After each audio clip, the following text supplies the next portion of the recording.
Hello, everybody. This is Tim with Dallas Diaries. Today is Friday. It's the end of the week, and I am exhausted. Yesterday, I got a lot done. Around my room, everything cleaned up, some laundry done. But Wednesday, when I came home, I was going to do a follow-up on how I felt, but I passed right out. I was exhausted. I have a feeling this weekend I'm going to be doing a lot of sleeping, just because of the fact that for some reason this week was pretty rough.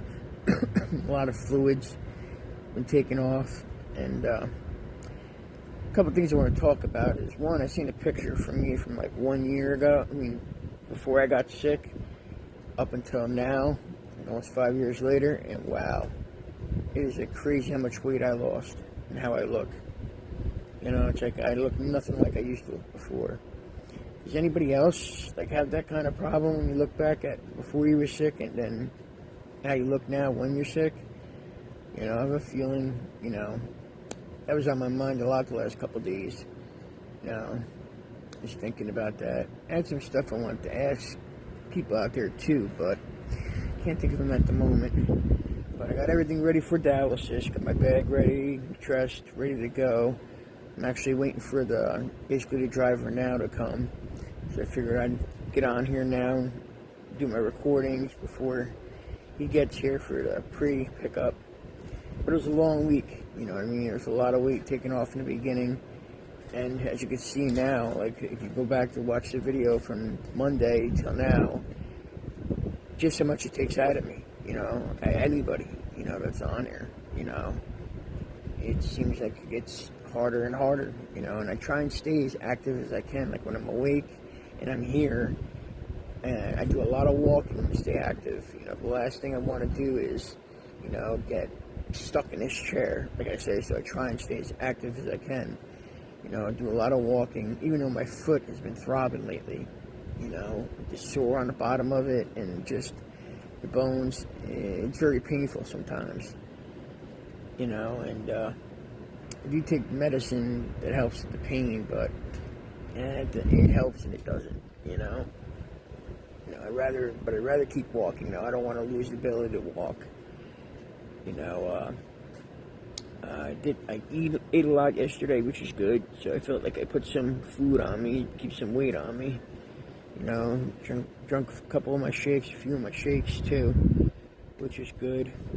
But I ended up sleeping a lot, and then and that first thing I want to say though is, Emily, I love you.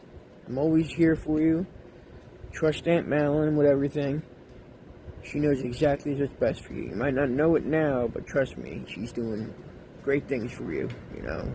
You're very smart, and enjoy it up there. Enjoy every minute you can. It's a good thing you got going there. Schooling is very important.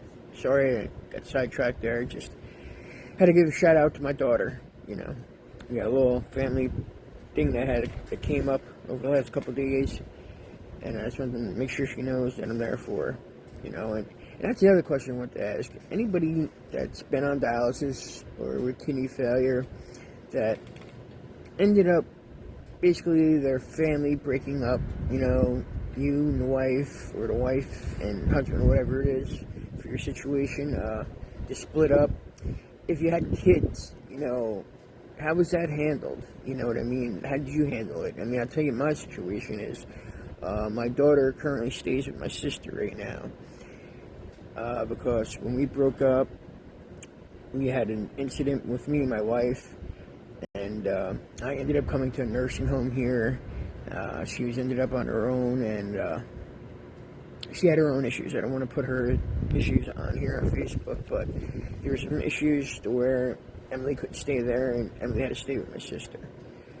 And one of the things that I've battled since I've been on dialysis here, and especially since I've been in a nursing home here, is my daughter, I believe, is scared to come to the nursing home, which I understand. This fucking nursing home is, I wouldn't want to come here. What kid would want to come here? The crazies are all over the place. No matter how good they try and make this nursing home look, it's not the place for a kid to come. I don't care what anybody says. Not this place, at least. And she's also scared on the opposite end of that, of me leaving here because I won't have the help if something was to happen to me, which I can understand because in the past she had a lot of trauma with dealing with me as far as my sugar passing out, falling. I had a numerous amount of ambulances trips out of the place I was staying at. You know, I was in and out of the hospital 2 weeks in, 2 weeks out before the doctor basically mandated that I come to a nursing home, a rehab facility before I came home. Because my problem is I go to the hospital for 2 weeks, get right, get on track, come back home, be good for like 2 or 3 days, and then like I would start missing dialysis, missing medicines, because to me, being a father was more important. You know, just I would put them ahead of me. You know what I mean? Like everything I could do for my daughter, I would try and do everything. You know, even down to the last minute when I could, and then trying to deal with the issues that were going on with me and my wife. You know, so basically anything that went on with me was put way in the back, and 9 out of 10 times it would end up in an ambulance trip back in the hospital.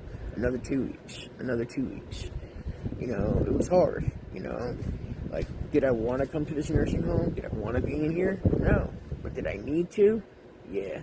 I think I needed to. You know, I needed to get the dialysis back on track, medicine back on track, you know, doctor's appointments back on track, a lot of stuff. And today, I believe, is the 1st, May 1st. So my Medicaid finally kicks into effect. And I'm hoping they have this program where they help with housing so I can move out of here. But they want me to go, the social worker here wants me to go into assisted living. I don't want to go into assisted living. I want my independence back. I want to be able to go back home, and now that I have the Medicaid, I can take the transportation, go back and forth, you know.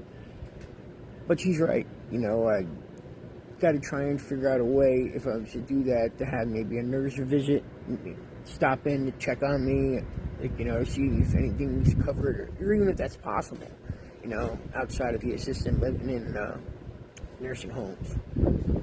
You know, because I don't want to sit in a nursing home anymore. I'm just feeling too young, you know, and I'm ready for the next step. You know, this place is not comfortable. It's not a good place to be mentally, especially at my age. You know what I mean? It's a downhill fall if you're stuck here forever, in my opinion. You know what I mean? So, hoping in the next month or so I can get rolling on that and get my own place back, get my independence back, and just start living again. You know what I mean? And now, especially if I have my own place, I won't have my wife to deal with. I can focus more on me. And it's up in the air to where if my daughter can come back with me. I would love for her to come back with me, but I don't know if that's going to be possible with the way I got to get help to get a place. I hope there is. I mean, I'm going to ask them today if it's possible to get a 2-bedroom so I can have my daughter, but I got to see how that goes. You know, but it's been a long journey, man. I mean, 5 years. 5 years in a chair, man. It's a long time. To be honest with you, a lot of people don't make it. You know, I've seen a lot of people I miss, God rest their souls, you know, but I'm a fighter. I'm a warrior. I'm gonna keep fighting to the end. I want to see my daughter grow up, you know. I want to be there for the Sweet 16, you know, graduations, weddings, stuff like that. I want to be there. I'm gonna fight for it, but I think I'm ready for the next step of getting out of this nursing home and learning how to do this more independently, you know, like I used to. You know, I mean, are there going to be days that we're going to sleep for 2 days or a full day? Yeah, but that's part of the sickness. You know what I mean? It's part of being sick. You know, the number one thing with this kidney failure is the exhaustion. It's like I cannot explain how much it just comes in waves. Like for 5 minutes, I could be perfect. Feel like I could run 2 blocks, and then 5 minutes later, boom.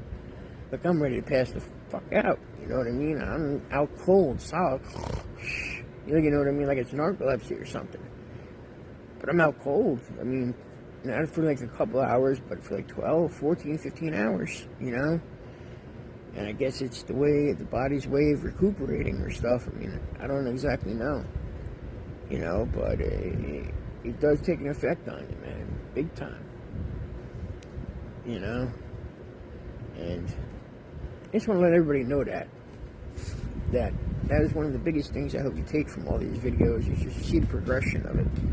You know, like, I didn't know it would start out like this, you know, and the biggest lie they tell you, when I first started this, before I went to my first session, my nephrologist was like, you know what, you're going to have your first session, you're going to feel like $1 million, like you can run a mile, 2 miles. Boy, was he full of shit. And there wasn't one day I could tell you I got off that machine feeling like $1 million. Not once.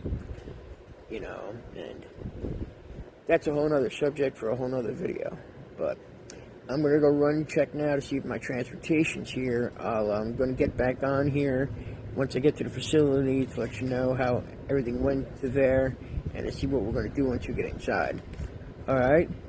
Thank you very much for watching. And please like and subscribe. And hopefully by the end of the weekend I have the YouTube video channel all set up. And it just be a little bit more easier. And I'll see you in a little bit. God bless.